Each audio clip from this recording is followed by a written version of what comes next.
Hello, thank you for watching my channel. Hey, I'm David.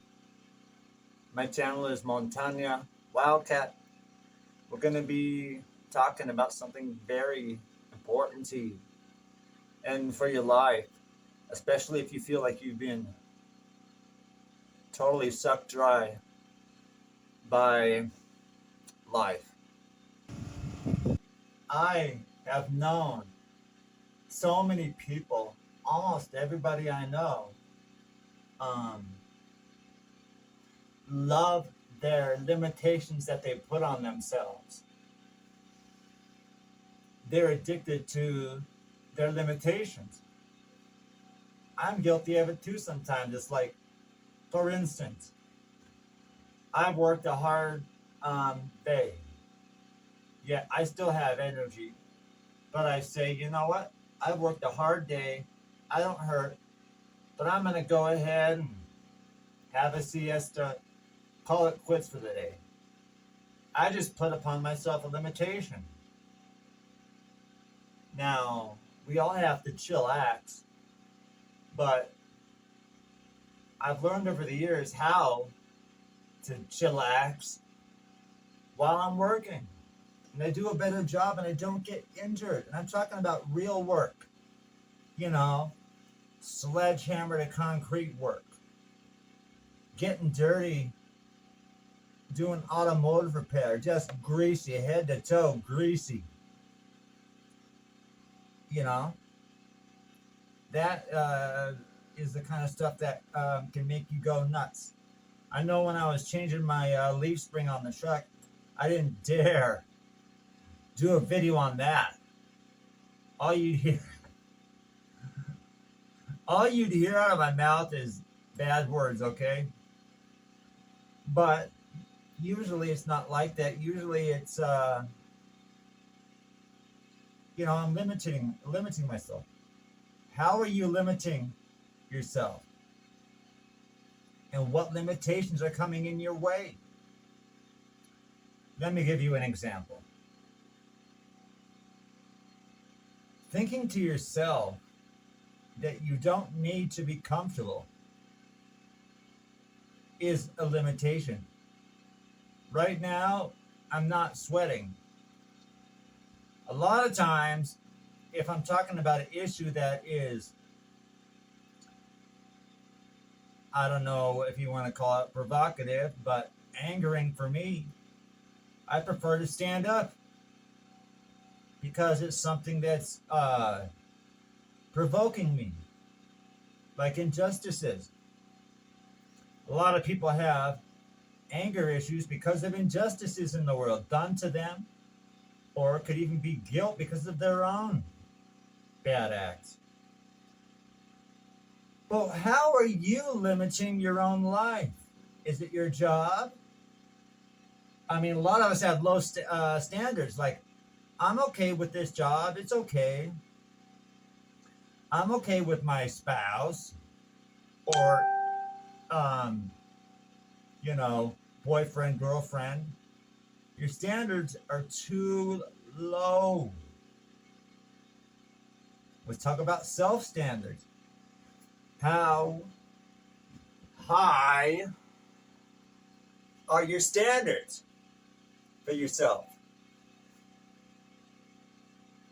Do you want to be in great shape? Do you want to be educated? You don't even have to read any books. I've got books that cost about $50 to $100 a piece because they're well written. I mean, a lot of stuff you can get online for free, and it's basically the same.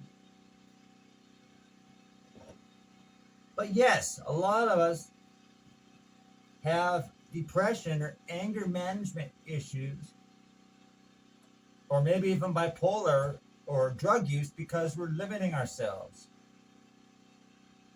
A lot of times, severe drug use is caused by just conditions that are not conscionable. You're paying too much for rent. You live in a neighborhood that's noisy. A lot of crime in your area. Let's see. You hate your job. Your boss is a jerk. Family. Is your family toxic to you? Hey, about 3 weeks ago, more or less, I finally decided I have to do something about my navel orange trees because they're not doing anything and they're dropping leaves, especially the newer one. And it's like I've done everything. I've fertilized them like crazy, watered them perfectly. Watering them less or more made no difference. There was a perfect amount and I was doing it. I used something for fungus in case they had fungus. No change. Dropped the leaves. It was dying. It was dead. Gone. I might as well just cut it off at that point. But it's like, no, no, no, no, no. Don't cut it down. Dig around it first. I must have remembered that just about every time I dig anywhere on my property, I mean like way out to the end, I find these roots that come from nothing. They're not grass roots. They're roots from that tree in the middle of my property. In a kind of a twisted humor, I mean, I call it Babylon the Great, the great whore of Babylon. I'm sorry for saying such a thing, but it just sucks the life out of everything. Believe you me, those navel orange trees want to live, but they just can't produce the fighting enzymes to attack the roots that are attacking it so that it can gain a foothold. I recommend, now very carefully, don't delete all your friends and say, hey, you're toxic in my life. Find out what works until you start to thrive. And when you start to thrive, don't stop there and say, I'm happy that I'm slightly better. Why would you do that? You probably regret it your whole life, saying, why didn't I go further? Let me give you an example in my life, and this is deep, very deep. Some people probably can't even accept what I'm going to say, but I was in a terrible accident when I was about 23 years old. I was paralyzed. Here down. And these fingers just, I couldn't grasp anything with my left hand. The right arm was okay. But everything else just, you might as well just cut me off right here. That's all. There's nothing. But I had remembered praying as a child. Just naturally, like. Anyone watching would think, who are you talking to? But it's like I'm in the hospital. I'm paralyzed. I've been in an accident where I broke my neck and I'm paralyzed. God, I just want to walk again. Well, I got my wish. I got my prayer. My prayer was given me. It slowly turned me into a Christian. Slowly, I say, because not everyone becomes perfect at once. Sometimes we grow slow. But right there, I had limited myself. Why didn't I say, please make me complete again? It is funny because, like, I have all this pain now, so I'm not complete. So it's not selfish to raise your standards. I'll make another, I don't know if you want to call it a confession, but it kind of is when you're telling everyone that views you this. But yeah, I had severe anger management issues when I was younger.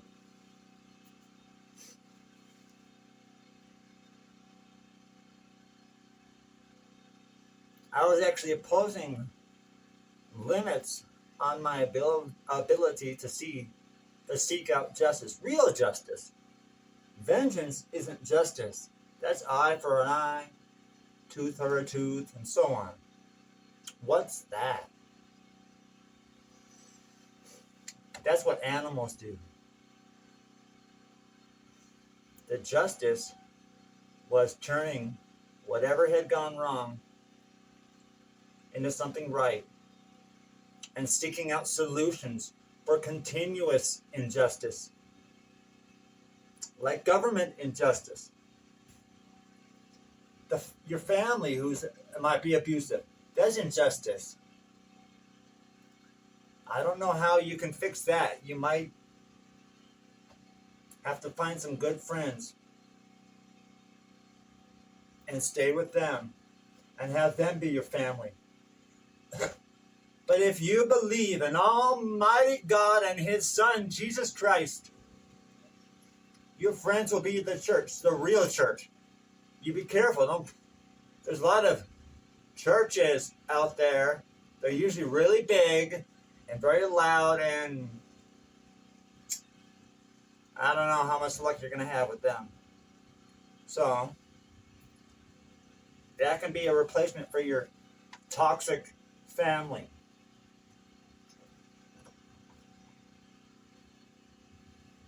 I would like to see at least one person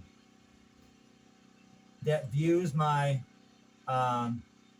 YouTube and Rumble videos. I would like at least one person, at least, that says, hey, you're right. Why are my standards so low? I'm limiting my life. I'm living in this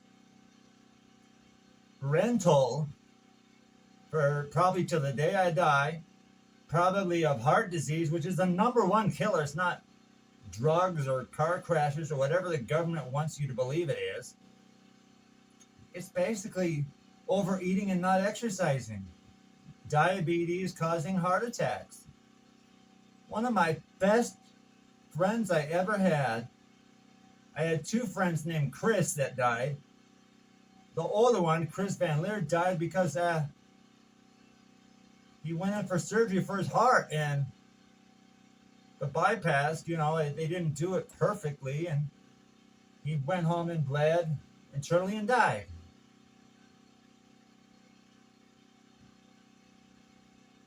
I'll tell you what, after 3 weeks of cutting off those darn roots to that tree and cutting it and cutting and cutting it and cutting that native tree that's killing everything,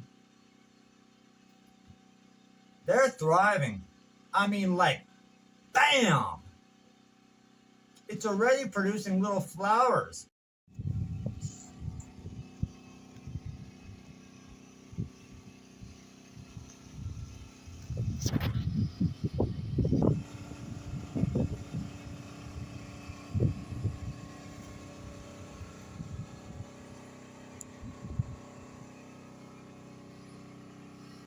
But I mean, I've looked all the way down to the lowest parts of my property where I have been growing like,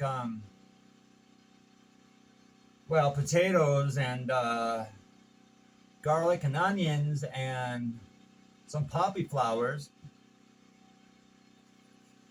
And the only thing that was growing was potatoes. And even the garlic wasn't flourishing. I found a lot of those tree roots way down there. So what we're going to do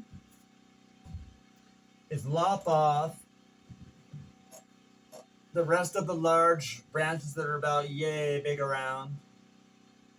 My wife Alicia's been helping me with that. Get it down, get it down to the trunk, drill some deep holes in it, and put in Epsom salt, because that'll dry it out, but Epsom salt isn't so toxic to the soil like regular salt, like sodium chloride is. So if the Epsom salt were to transfer all the way down to the terminations of the roots, it basically be a form of fertilizer, sort of. And it wouldn't be very toxic. But it's going to dry that darn tree out and cut it off for good. And this is a metaphor, by the way, too. I don't know if any of you have ranches or not, or a garden where there's some weird problem you can't diagnose. But thank God for giving me the diagnosis, because I didn't know what it was. How can you tell what's going on underground? I finally had to remember what the Bible said about digging around the tree. You know? The tree that doesn't produce fruit. Don't cut it off. Stop. Try digging around it first. Increase your standards. Love your neighbor as yourself. Love yourself. See yourself as Jesus does. Now, I'm going to tell you something. This is true with everybody. Doesn't matter how beautiful or ugly, rich or poor, tall or short, fat or thin, poor health or in good health. People have a set idea on how they view themselves. Sometimes they view themselves very highly. Sometimes it's in the middle. Sometimes it's very poor. And it can be just painful to change that view of yourself. Like, obviously, if you have a high opinion of yourself and someone tells you otherwise, it really upsets you because it's in conflict with what you believe of yourself. And conversely, if you have a horrible view or a horrible opinion of yourself and someone tries to compliment you, it's like, why would you compliment me? That does not fit how I feel. Okay, instead, have a clear view. Read the Bible. Even if you don't read the Bible, the King James Version Bible, even if you don't, just know what truth is. And it's painful. You know, a lot of people would say, hey, how could you be hurt by someone giving you a compliment? I've known a lot of people that, I know what the standard of beauty is and intelligence. And they were beautiful and intelligent. And yet I gave them a compliment and they say, kind of laughingly, I don't take compliments very well. And it's like, you don't take compliments very well. Now I know that they were one of those people that is addicted to limiting themselves. So, I don't know if you ever heard of the metaphor or analogy of a flea in a jar. Probably you have, but if not, listen anyway. You put a jar or a lid on that jar with the flea inside. Every time it hits the top, it goes, ow! So it limits itself so that it jumps only to close to the top. But because it's learned to do so, you can remove that lid and that flea will stay in there. It's very hard to unlearn the monkey wrench thrown into its brain.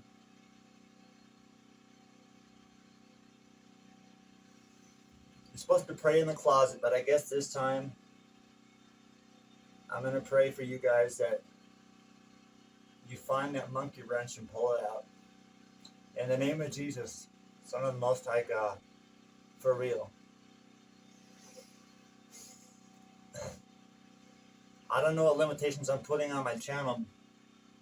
Maybe I just don't want to cheat. There are ways to get higher views than just relying on my viewers to share and like and subscribe. But I don't want to cheat. Kind of seems like it just seems so grotesque in every way. So I'm just relying on all you.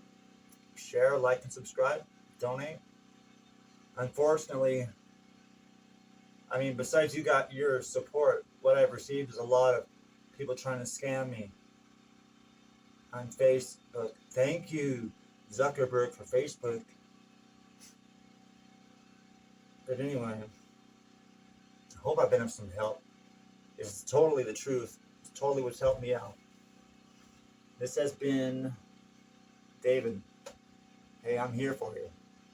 Best way I can. I may not be rich with money, but anything that I can do to show around here, to show how to live off grid, any advice I can give, whatever kind of experiments you can think of, leave me in the comments, because I do want to help.